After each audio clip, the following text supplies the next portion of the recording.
दोस्तों इस साल का पुणे का real estate market crash. Pune के रियल एस्टेट मार्केट में खतरे की घंटी सच में बज रही है। पुणे के रियल एस्टेट बाजार में सुस्ती आ चुकी है। एक तरफ जहां देश के लगभग हर बड़े शहर में जमीन और घर के दाम आसमान छू रहे हैं, वहीं देश में एक ऐसा शहर भी है जहां प्रॉपर्टी के रेट्स बढ़ने के बजाय घट रहे हैं, और ये शहर है देश का बड़ा आईटी और एजुकेशन हब पुणे।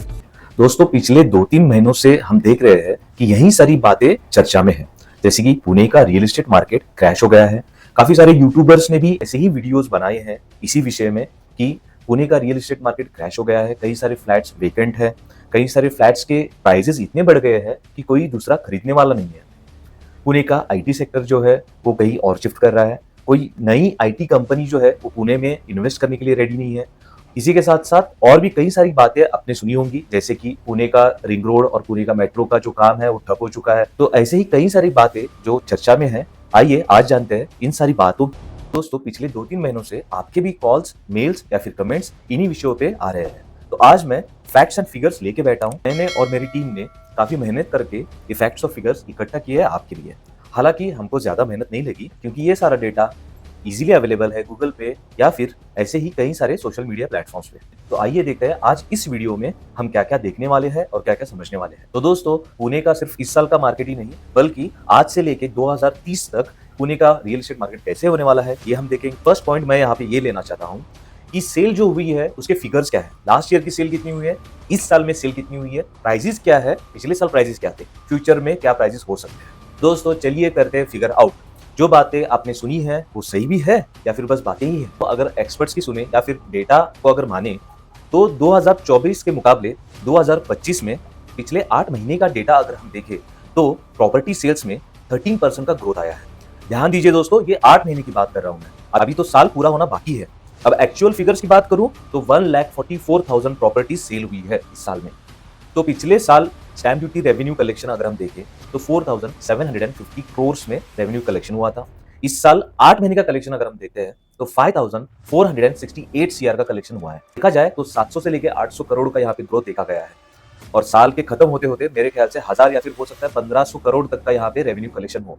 अब ये बढ़ने के 2 फैक्टर्स होते हैं दोस्तों, एक तो है रेडी रेकनर्स रेट या फिर बिल्डर ने प्राइस बढ़ा दिया हो। तो यहाँ पे दोनों भी चीजें हुई है, गवर्नमेंट ने रेडी रेकनर रेट भी बढ़ा दिया है और बिल्डर ने इसी के चलते प्राइस बढ़ा दिए है। अब बिल्डर प्राइस क्यों बढ़ाता है, आपको पता ही होगा कि हर साल मटेरियल का कॉस्ट भी बढ़ता है।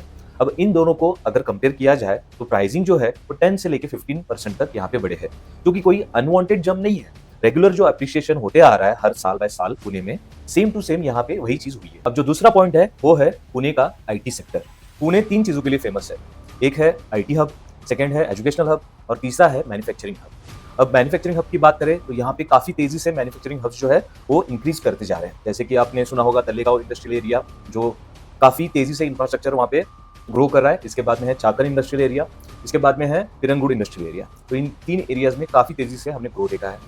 तो चलिए फिगर्स पे आते हैं। अब 2019 में 4 मिलियन स्क्वायर फीट का स्पेस इंडस्ट्रियल एरिया कवर कर रहा था, जो 2024 में आते आते 11.3 मिलियन स्क्वायर फीट कवर कर चुका है, जिसमें से चाकन तलेगांव एरिया अकेले ही 71% का टोटल एरिया कवर करता है। इसी के साथ साथ अगर एजुकेशनल हब देखें तो यहाँ पे एजुकेशनल हब भी काफी तेजी से ग्रो करता हुआ दिख रहा है। पुणे सिटी में 800 प्लस कॉलेजेस है और 40 प्लस यूनिवर्सिटीज है, जिसमें से 3 लाख से भी ज्यादा स्टूडेंट्स एनरोल होते हैं हायर एजुकेशन के लिए। और इतना ही नहीं, ये सिटी अट्रैक्ट करती है 50,000 से भी ज्यादा फॉरेन स्टूडेंट्स को, जो हायर एजुकेशन प्रोग्राम के लिए एनरोल करते हैं। और इसी के साथ साथ तीसरा जो है वो है आईटी हब। कई सारी नई आईटी कंपनीज है जो यहाँ पे आ चुकी है और कई सारी आईटी कंपनीज है जो यहाँ पे आने वाली है। दोस्तों अगर देखें तो साल 2000 में 100 से भी कम कंपनीज थी पूरे पुणे में, और आज के डेट में 500 से भी ज्यादा कंपनीज है पूरे पुणे में, और अकेले हिंजेवाड़ी में ही 300 से भी ज्यादा कंपनीज है। और ये सारी कंपनीज जो है 8 लाख से भी ज्यादा आईटी प्रोफेशनल्स को रोजगार देते हैं। और दोस्तों क्या आपको पता है पुणे का आईटी सेक्टर 2019 में 50,000 करोड़ रुपए का काम सिर्फ विदेशी कंपनियों के लिए ही करता था, और आज 2025 में यह आंकड़ा डबल होके 1,00,000 करोड़ का हो गया है। इसके अलावा भारत में भी हजारों ऐसी कंपनीज है जो पुणे हिंजेवाड़ी आईटी पार्क पे डिपेंडेंट है। और पुणे के फेमस आईटी मल्टीनेशनल कंपनीज तो आपको पता ही होंगे, जैसे कि Tata Consultancy, Tech Mahindra, Cognizant, Infosys, KPIT, Capgemini, Embassy, इसके अलावा आपको एक लेटेस्ट न्यूज़ दे देता हूँ दोस्तों। यहाँ पे माइक्रोसॉफ्ट कंपनी ने 520 करोड़ का इन्वेस्टमेंट किया है हिंजवाड़ी में। और दोस्तों बहुत ही जल्द इनका इंडिया का हेड ऑफिस आपको दिख सकता है हिंजवाड़ी पुणे में। तो इससे आईटी जो सेक्टर है पुणे में अगर फ्यूचर देखा जाए तो काफी ज्यादा पोटेंशियल है। अब वापस आते हैं रियल एस्टेट पे। जैसे कि इस साल का मैंने आपको डेटा बता दिया, अब देखते हैं कि रियल एस्टेट का यहाँ पे फ्यूचर कैसे है। दोस्तों ये सारे फैक्टर्स एक्चुअली रियल एस्टेट को इम्पैक्ट करते हैं, जैसे कि आईटी, एजुकेशनल, मैन्युफैक्चरिंग तो है ही, इसी के साथ साथ फ्यूचर इंफ्रास्ट्रक्चर अगर हम देखें तो यहाँ पे हर साल 10 to 15% का ग्रोथ आपको मिलना ही मिलना है। क्योंकि अगर हम इंफ्रास्ट्रक्चर देखेंगे तो पिछले कुछ सालों में यहाँ पे बहुत तेजी से इंफ्रास्ट्रक्चर का काम बढ़ रहा है। जैसे कि रिंग रोड का काम, मैं आपको एक वीडियो दिखा देता हूँ, रिंग रोड का काम आप देख लीजिए पहले। पुणे मुंबई के बाद तेजी से ग्रो करती हुई इस सिटी को ट्रैफिक मुक्त करने के लिए ये रिंग रोड बन रही है। तो इस रिंग रोड की लंबाई 169 किलोमीटर से लेके 172 किलोमीटर तक हो सकती है। इस रिंग रोड प्रोजेक्ट का काम एमएसआरडीसी और पीएमआरडीए मिलकर बना रहे हैं। इस रिंग रोड को 2 हिस्सों में बांटा गया है, ईस्ट और वेस्ट, और इसमें कुल 12 पैकेजेस है जो अलग अलग कंपनीज को अलॉट किए गए हैं।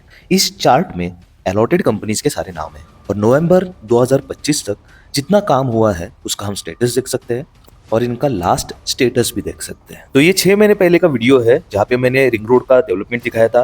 ये हिंजवाड़ी से लगभग 4-5 किलोमीटर के डिस्टेंस पे ये रिंग रोड का डेवलपमेंट चल रहा था। अब ये पर्टिकुलर जो पोर्शन है ये हिंजवाड़ी पिरंगुड़ का पोर्शन है, जहाँ पे ये आगे चल के रोड कनेक्ट होती है सातारा, मतलब पुणे बेंगलोर हाईवे को कनेक्ट करेगी टुवर्ड्स बेंगलोर की तरफ। और इस पर्टिकुलर लोकेशन की बात करें तो ये हिरानंदानी प्रोजेक्ट के 1 किलोमीटर डिस्टेंस पे रिंग रोड बन रही है, जो कि है चांदखेड़ लोकेशन। अब यही रोड खड़कवासला डैम से होते हुए आगे बढ़ेगा, जहाँ पे 2 interchange, 5 total underpass, vehicle overpass 3, major bridge 1, minor bridge 4, culverts 24, tunnels 3 और वायाडक्ट 1 है। तो ये है मोटा रिवर जो कि खड़कवासला डैम के पास में है। इसके ऊपर से बन रहा है वायाडक्ट जो कि 650 मीटर्स का है और इस एरिया में 3 टनल्स का काम चल रहा है।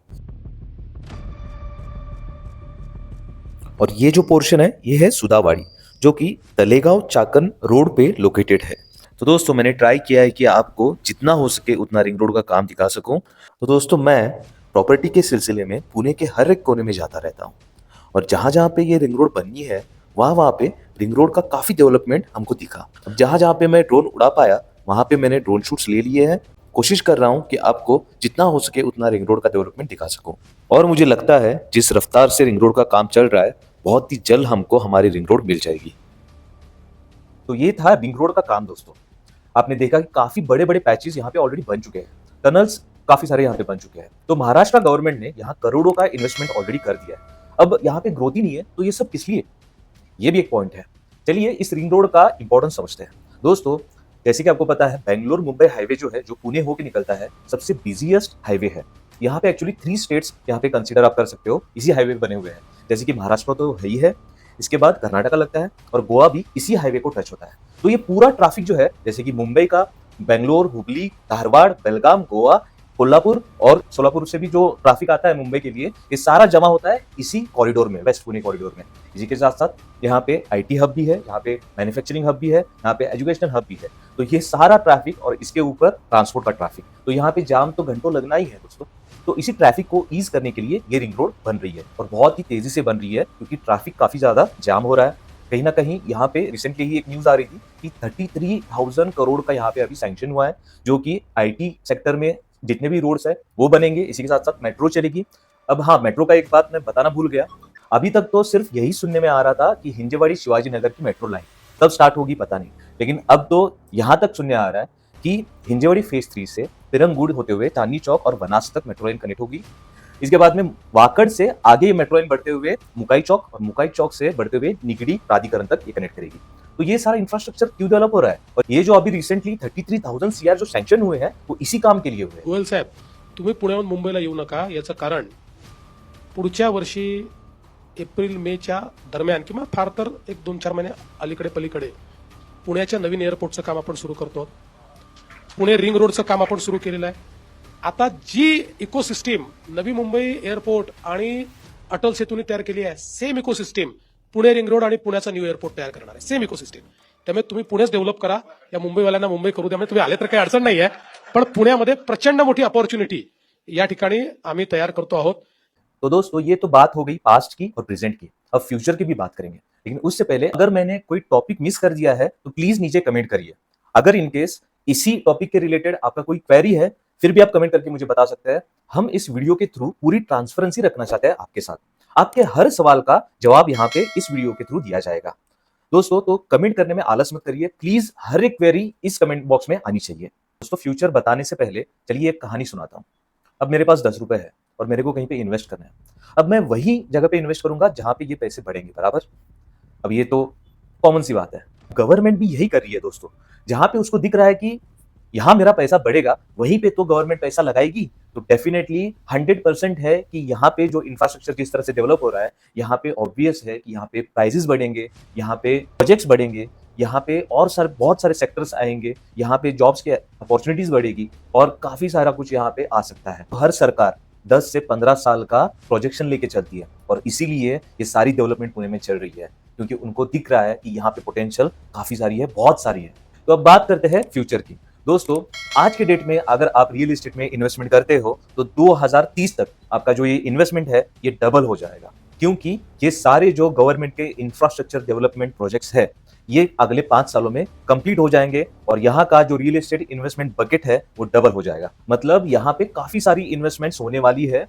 जब गवर्नमेंट खुद से इन्वेस्ट कर रही है तो ऑब्वियस है कि बाकी की जो कंपनियां है, बड़े बड़े जो ब्रांड्स है, वो इन्वेस्टमेंट डेफिनेटली यहाँ करना चाहेंगे।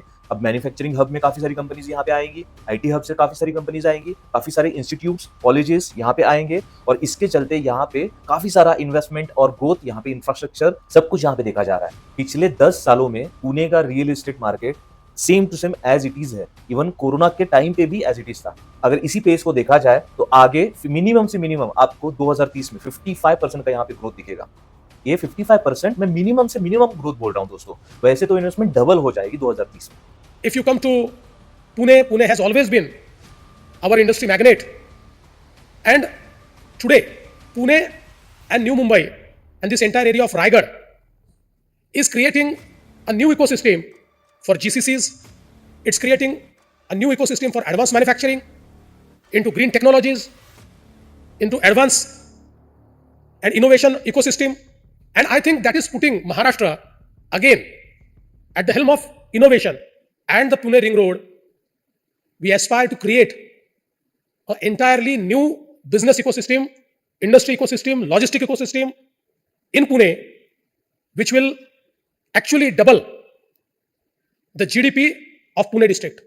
यहाँ पे अगर आपने बिल्डर की भी लिस्ट देखी तो पहले यहाँ पे पैन इंडिया लेवल पे जो बिल्डर्स थे पुणे में नहीं थे, लेकिन आज के डेट में जितने भी पैन इंडिया लेवल पे बिल्डर्स काम करते हैं वो सारे ही पुणे में इन्वेस्टमेंट कर रहे हैं, अपने प्रोजेक्ट्स बना रहे हैं। और इसीलिए आपने पुणे में देखा होगा कि कितने सारे टाउनशिप्स यहाँ पे बन रहे हैं, कितने सारे हाई स्ट्रीट्स यहाँ पे बन रहे हैं, कितने सारे आईटी हब्स यहाँ पे बन रहे हैं। तो दोस्तों पुणे के रियल एस्टेट मार्केट में ऐसा कुछ भी नहीं है कि यहाँ पे मार्केट क्रैश हो गया या फिर गिर गया है या फिर पुणे के फ्लैट्स वेकेंट पड़े हैं, ऐसा कुछ भी नहीं है। बेस्ट से बेस्ट मार्केट आज के डेट में पुणे का ही चल रहा है। आप गूगल करके देख लीजिए, न्यूज़पेपर पढ़ लीजिए, आपको यही दिखेगा। और पुणे में किसी भी प्रोजेक्ट के रिलेटेड अगर आपको इंक्वायरी करनी है, अगर आपको डिटेल्स चाहिए तो आप नीचे दिए हुए नंबर पे मुझे कॉल कर सकते हैं। मैं और मेरी टीम यहाँ बैठे हैं आपके हेल्प के लिए। दिन भर हम आपके कॉल्स उठाते हैं और मुझे लग रहा है कि ऐसे ही वीडियोस मुझे और बनाने चाहिए, क्योंकि मेरा काम ही है आपको रियल एस्टेट में एजुकेट करना। ऐसे ही वीडियोस के लिए हमारे चैनल को लाइक करिए, शेयर करिए और सब्सक्राइब करिए। मेरा नाम है आकाश प्रॉपर्टीज इन पुणे के चैनल से। धन्यवाद।